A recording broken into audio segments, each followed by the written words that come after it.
Então, o caminho que tem sido constituído para viabilizar governabilidade e afirmar uma legitimidade, que a rigor acaba por corroer, por ser um caminho errado, é a negociação, o que chamamos, em certo momento, como o é dando que se recebe.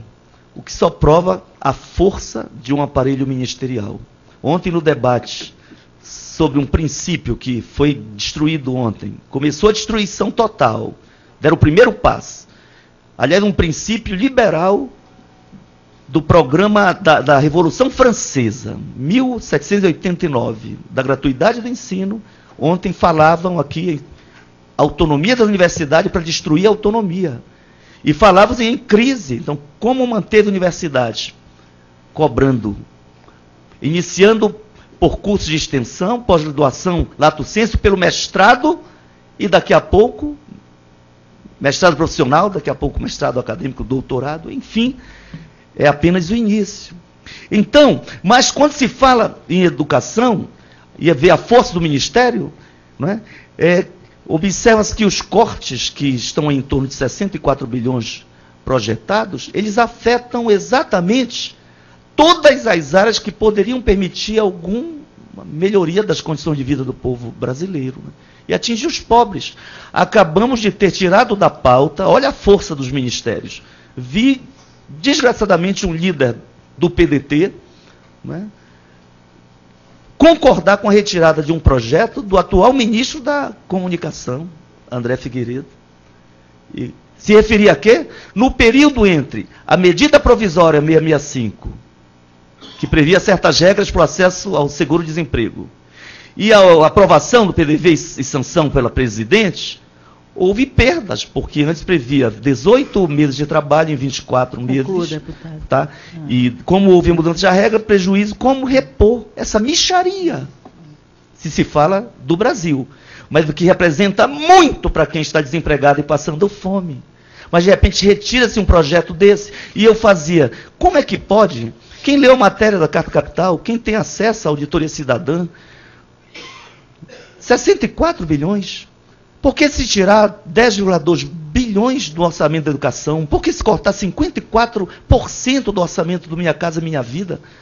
Por que se retirar mais de 12, 13 bilhões minguados dos recursos da saúde? Por que se acabar com o programa Farmácia Popular, quando as pessoas pagam 10%, e muita gente tem dificuldade de pagar 10% de um medicamento de 30, 40 reais, para não morrer com uma doença controlável, como hipertensão, e vão morrer muitos, porque esse programa teve mais de 500 milhões de corte do orçamento, que era parco. Então, como então aceitar que se tire da pauta isto, que em nome da sustentação da universidade se rompa com o princípio secular, que se retire recursos de programas sociais para economizar 64 bilhões, é isso? Em nome de um ajuste, de um equilíbrio fiscal. Aí eu concluo com esse exemplo, deputado Medina, pedindo desculpa, para amansar quem?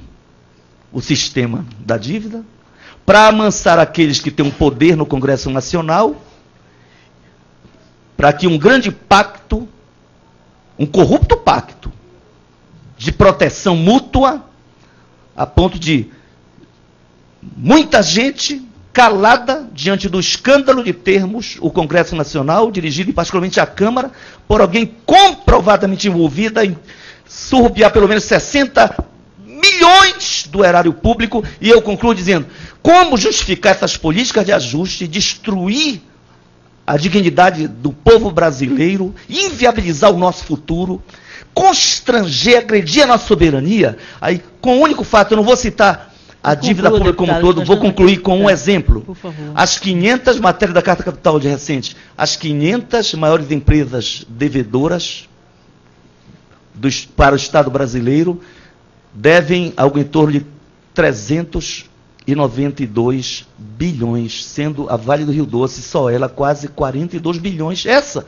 que tem lucro acima disso anual, e que foi privatizada por 3,2 bilhões no governo Fernando Henrique, deve para o nosso povo uma quantia que é 2/3 a todo o esforço que agride direitos sociais para manter um tal de um equilíbrio fiscal, que a rigor é para amansar, achando que isso dá governabilidade, amansar o sistema do capital e o sistema da dívida, que é a sua representação nessa fase do capital financeiro. Muito obrigado, desculpe. Deputado.